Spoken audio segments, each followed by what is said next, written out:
The United Nations has moved from an organization that sought to mediate peace between peers to an organization that claimed not only to decide what every nation state does, but also what all individuals, wherever they may be in the world, must do. We must reject these abuses of authority that often go hand in hand with noble agendas. President Trump of the United States also understands that the time has come to reverse a dynamic. We know that a disaster in the United States is a global disaster.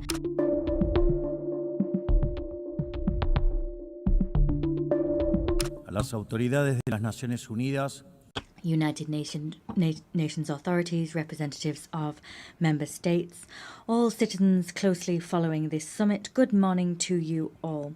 Last year I stood here before you at this very same assembly and I outlined a new direction that Argentina's foreign policy was going to take. We asserted that it was imperative to return to the ideas of freedom, the immortal principles that underpin the dignity of life, freedom, and property. These are rights that all individuals should enjoy under the law. We asserted that there was a need for international cooperation to aim to guarantee those rights. However, I also warned that the UN had cast aside what had been its lodestar in recent decades. The successful model of the United Nations spoke of the need for peace without victory. It was grounded in cooperation between nation states. It was, however, replaced by a supranational model of government comprising international bureaucrats that sought to impose on citizens across the world a specific way of life. The United Nations has moved from an organization that sought to mediate peace between peers to an organization that claimed not only to decide what every nation state does, but also what all individuals, wherever they may be in the world, must do. We believe in the original aim and purpose of this organization. We believe that there are global problems which require dialogue and international cooperation if they are to be resolved. However, for that reason and to achieve that goal, we must reject these abuses of authority that often go hand in hand with noble agendas. As we maintained last year, we will never support the amputation of indigenous or commercial freedoms, nor will we support the violation of natural rights of citizens of member states. In the last year and a half, we have voted in accordance with that principle. I am saying this to you well aware that many of you don't share my views. But as I've always said, it's preferable to say an uncomfortable truth than to speak a comforting lie. In that vein, today I want to talk to you about a specific problem facing all modern countries. As things stand, the world is seeming to pit the present against the future and seeing it as a contradiction. This is a political, economic, and philosophical problem, and the response to that problem and that opposition will determine the course of humankind. If we push to the end this idea of comfort versus discomfort, the entire world, I would say that now the entire world seems stagnating in the comfort at the present, overlooking the consequences that will have for the future. Given that doing what is uncomfortable seems to strip votes and power from those that take it on, leaders prefer to do everything in their power to protect the status quo that they inherited, and they do so disregarding future consequences. They light a fire to heat the future and heat the present and disregard the future. Modern states have thus entered into a very complex dynamic from which they cannot return. Incentives both for the people and politicians mean that we tend to talk about the distribution of wealth today, overlooking the need to compile wealth for tomorrow. Currently, decision makers are facing the decision. Either they preserve the legacy that was entrusted to them or they destroy it. This legacy can be accumulated wealth, productive capacity, laws, or any other thing that serves the common good. In general, they tend to... If they burn their legacy, if they opt to continue with what's comfortable, they'll have a lot of profit and benefit in the future, but there will be great future costs. What you put aside today, you lose for tomorrow. They seem to be preserving growth and prosperity in the present and casting aside the well-being of future generations. We need to find a balance, meaning that eating bread today doesn't mean we'll go hungry tomorrow, and we need to guarantee sustained growth and well-being. That's something economists call economic growth. That growth can sometimes seem slow and sometimes halt briefly because progress is never linear, but it's precisely long-term consistent growth that has systematically revolutionized the world and has wrenched thousands of millions of people from poverty. The difference between zero growth and 2% growth growth in the long term is the difference between stagnation and prosperity. The Argentinian people know a great deal about this issue because we're the only country in the region that hasn't experienced growth in the last 15 years. In legal terms, growth, the condition for growth, is respecting the sanctity of property and the free market. And that means nothing other than ensuring free trade between peers and free cooperation between peers. Without the right to ownership, there can be no savings. And without savings or free trade, there is no investment. If there's no investment, there can be no growth.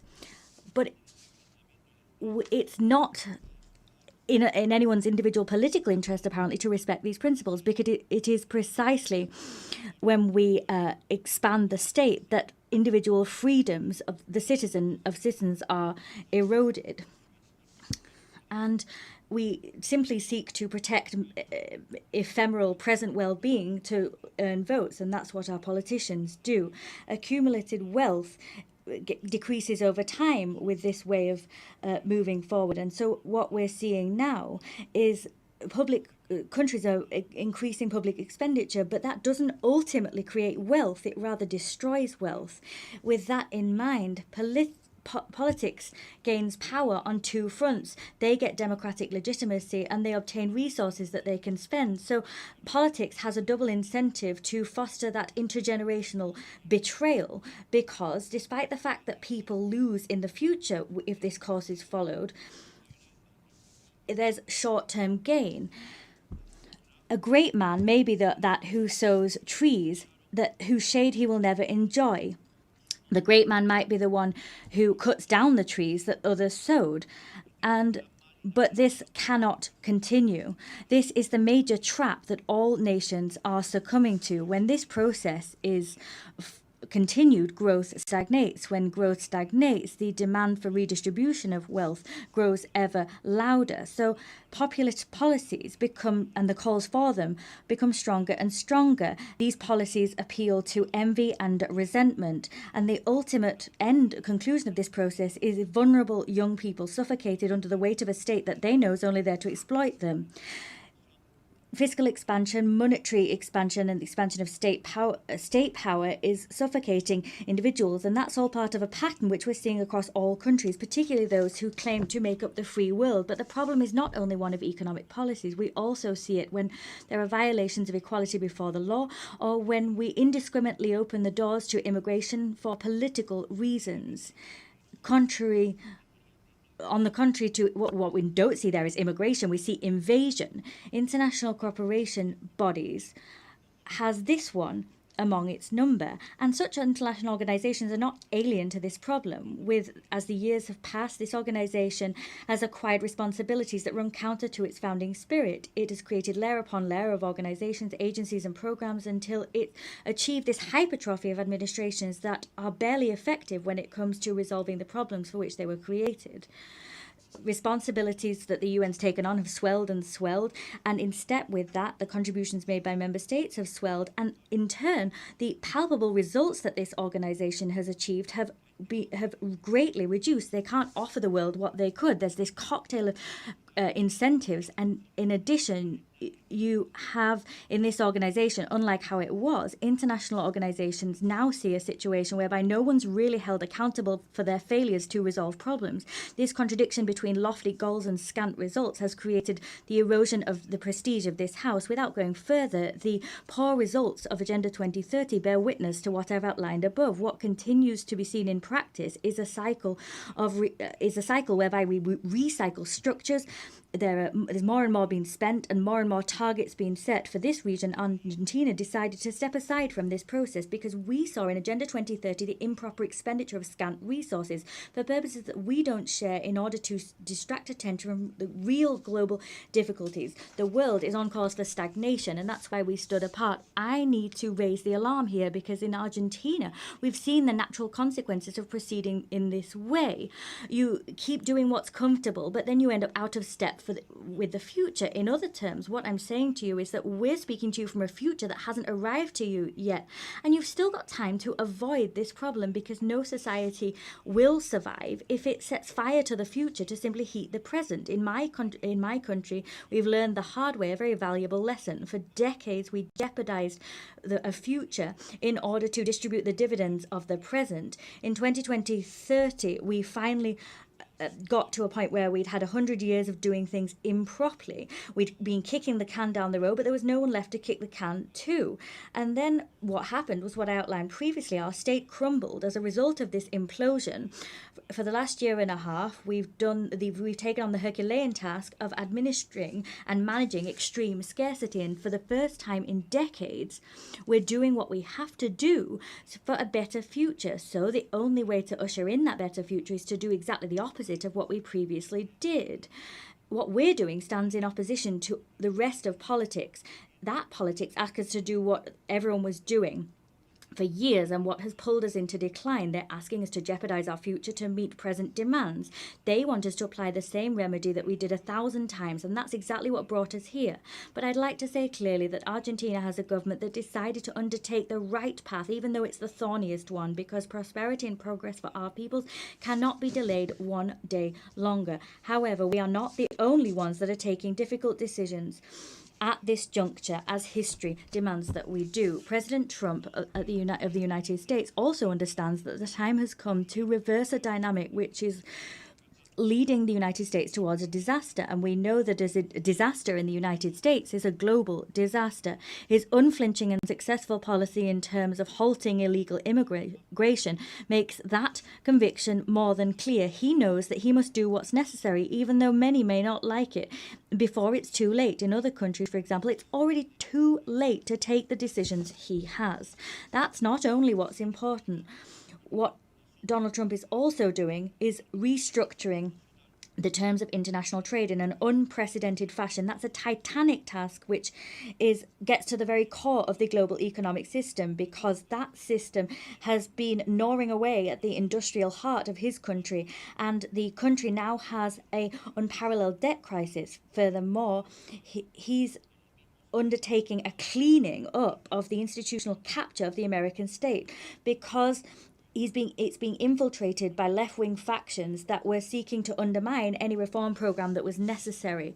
Both I and Donald Trump know what we're doing in the face of these challenges. All of these challenges have a common denominator that all countries, including supranational organizations, must address. They must find a way of creating dividends for the future and not succumb to the temptation of dealing with the present. This is something that major nations, Western nations, have been aware of and putting into practice for decades. We need to get back to that. We need to go back to our roots. We need to tackle priorities first, and that needs to go hand in hand with the idea that you need to do what's difficult but right and prioritize that over and above what's easy and comfortable.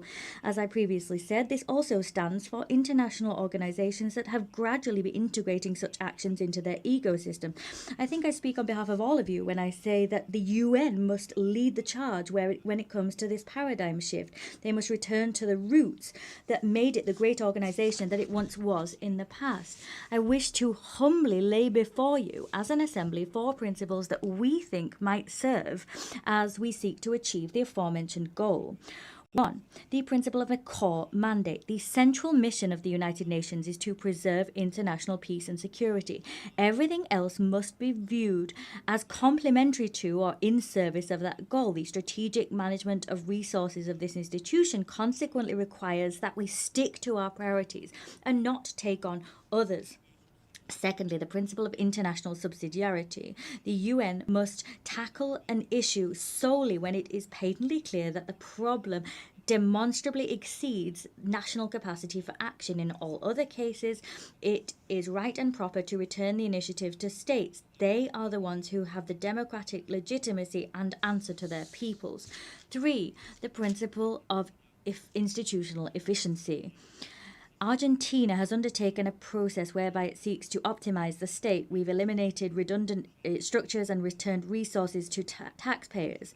In the same way, we believe that the UN requires a similar journey. That requires conducting reliable audits, closing ineffective programs, the consolidation of of agencies into single bodies, and financing tied to real achievement. 4. The principle of normative simplification and streamlining. Peace is not only the absence of conflict, it requires prosperous societies. International cooperation must not transform into an obstacle for economic growth and an obstacle to the creation of opportunities. Consequently, we can only and must only support initiatives that do not stymie states' capacities to lead their own production and productive efforts to attract investment and foster trade that are the right way to reduce poverty. These principles will be highly valuable, we believe, in terms of getting our organization back on course so it can stand the test of time and produce tangible results over time. To conclude, I want to raise 4 sensitive and crucially important issues for the Argentine Republic. Firstly, I wish to reiterate our legitimate claim and irrenunciable claim in terms of sovereignty over the Malvinas, South Georgia, South Sandwich Islands, and the surrounding maritime areas that continue to be illegally occupied. In spite of the fact that 80 years have elapsed since the creation of this organization, colonial situations such as this one remain unresolved. For this reason, we call upon the United Kingdom to resume bilateral negotiations in accordance with Resolution 2065 of this very same General Assembly, together with all relevant subsequent resolutions. Secondly, I wish to once again roundly reject expressions of fundamentalist violence that continue to be seen and that are spreading throughout the world. In Argentina, we already suffered this horror with the attacks against the Israel embassy and La Hamia in 1992 and 1994, respectively. For this reason, we urge the international community to strengthen legal cooperation to guarantee that Interpol and its signs are respected and those responsible for such atrocities are brought to justice. That will help us to ultimately be able to heal this painful wound that plagues our country's history. Thirdly, we're witnessing an unacceptable escalation in political violence on the left at a global level, violence that in Argentina we know only too well. It is unacceptable to use force where reason fails. For this reason, we emphatically reject any procedures which essentially undermine the basic norms of democratic, peaceful coexistence.